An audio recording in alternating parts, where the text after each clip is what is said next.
बात आज हम श्री रामधारी सिंह दिनकर की कविता चांद का कुर्ता का अध्ययन करते हैं। उसके पहले हम कवि का परिचय जानते हैं। रामधारी सिंह दिनकर हिंदी के प्रमुख कवि, लेखक, निबंधकार थे। वे आधुनिक युग के श्रेष्ठ कवि, रस के वी कवि के रूप में जाने जाते हैं।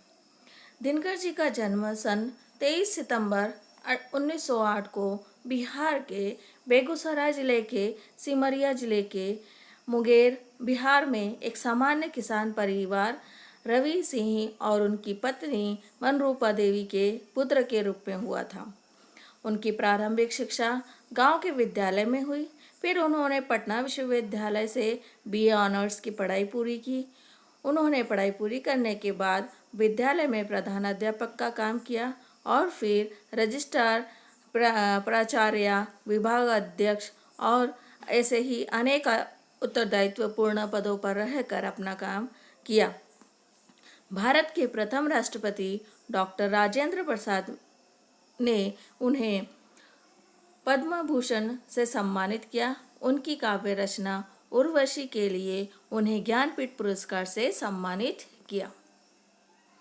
तो बच्चों, आज हम उन्हीं की लिखित कविता चांद का कुर्ता का अध्ययन करते हैं।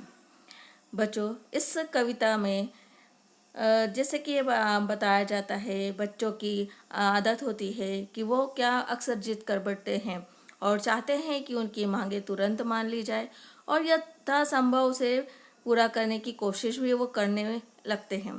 पर बच्चों की कुछ मांगे ऐसी होती है जिन्हें पूरा करना असंभव होता है। इस कविता में शीत ऋतु का वर्णन किया गया है। शीत ऋतु में बहुत ठंड पड़ती है और इससे बचने के लिए सब लोग गर्म कपड़े पहनते हैं। इस कविता में चंद्रमा एक बच्चे के रूप में बताया गया है और वह भी ठंड से बचना चाहता है। इसके लिए वह अपनी माँ से कुछ मांग कर रहा है। इस पाठ में चंद्रमा और उसकी माँ के बीच हुई बातचीत का वर्णन किया गया है। चंद्रमा के माध्यम से माँ व पुत्र के प्रेम, अनुनय, विनय, रूठने, मनाने का वर्णन किया गया है। इस कविता में कवि कहते हैं कि एक छोटा सा बच्चा है जो चंद्रमा है, वो अपनी माँ से एक कुर्ता सिलवाने का हठ करता है। माँ पुत्र के दुख दर्दों को अच्छी तरह से जानती है, समझती है, परंतु उसकी मजबूरी यह है कि चांद के किस आकार का वह कुर्ता बनवाए, सिलवाए, क्योंकि उसका आकार हमेशा घटता और बढ़ता रहता है। तो आइए हम अब कविता को व्याख्या के साथ समझते हैं। हट कर बैठा चांद एक दिन, माता से यह बोला, सिलवा दो माँ मुझे ऊन का मोटा एक झिगोला। सन सन चलती हवा रात भर, झाड़े से मरता हूँ, ठिठुर ठिठुर कर किसी तरह यात्रा पूरी करता हूँ। इन पंक्तियों में श्री रामधारी सिंह दिनकर जी कहते हैं कि एक दिन चंद्रमा अपनी माँ से जिद करता है कि मुझे एक मोटा ऊन का कुर्ता सिलवा दो। जाड़े के मौसम में रात भर सन तेज ठंडी हवाएं चलती रहती हैं और हवा चलने में से मैं रात भर ठंड से कांपता रहता हूँ और ठंड से ठिठुरता रहता हूँ और किसी तरह उस कांपती और ठिठुरते हुए मुझे अपनी पूरी यात्रा करनी पड़ती है। आसमान का सफ़र और यह मौसम है जाड़े का, ना हो अगर तो ला दो कुर्ता ही कोई भाड़े का।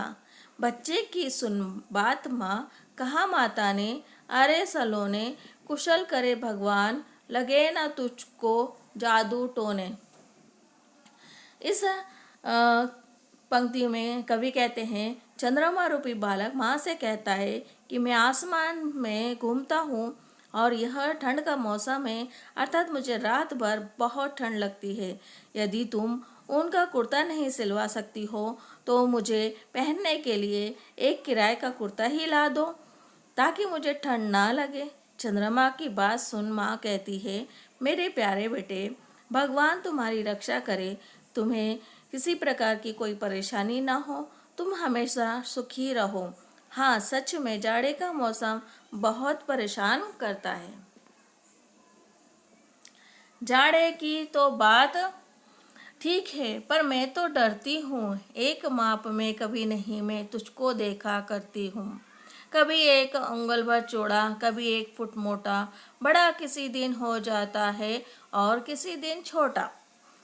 इन पंक्तियों में कवि कहते हैं कि माँ चंद्रमा से कहती है कि कह रहे हो तुम जो कह रहे हो तुम जो कह रहे हो वो ठीक है कि तुम्हें ठंडी लगती है, झबला सिलवा दो, यह बात तो ठीक है, परंतु मैं तो डरती भी हूँ कि तुम कभी भी एक आकार में नहीं रहते हो।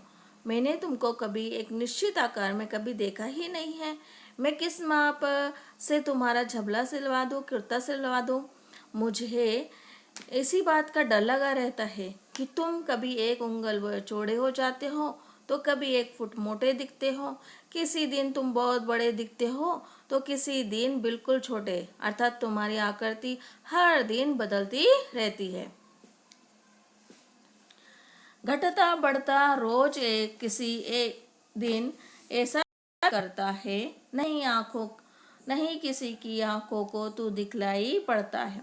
अब तू ही यह बता, नाप तेरी किस रोज लेवाए, सीधे एक झिंगोला जो हर रोज बदन में आए। तो माँ कहती है चंद्रमा से कि तू रोज घटता बढ़ता रहता है, किसी दिन तो ऐसा भी होता है कि किसी को दिखाई ही नहीं देता, अर्थात अमावस्या की रात अंधेरी होती है, उस दिन आकाश में चंद्रमा दिखाई नहीं देता है। अब तू ही बता किस दिन तेरा मैं नाप सिलवा हूँ। आपको पता है कि अमावस्या के दिन चंद्रमा पूरा दिखाई नहीं देता है और पूर्णिमा के दिन पूरा गोल दिखाई देता है। पूर्णिमा के बाद से चंद्रमा का आकार जो है वो घटना चालू हो जाता है। अमावस्या तक आते आते वो बिल्कुल भी दिखाई नहीं देता और अमावस्या के बाद से वो चंद्रमा बढ़ना चालू हो जाता है और पूर्णिमा तक वो पूरा गोल हो जाता है। तो इस तरह से चंद्रमा का आकार घटता और बढ़ता रहता है। तो इसीलिए उसकी माँ उसे कहती है कि तेरा कुर्ता कैसे सिलवाऊं जो हर रोज़ तुम्हारे शरीर पर आए, अर्थात जिसे तुम हर रोज़ पहन सको। धन्यवाद। मैं रेखा चंद्रकांत बारी।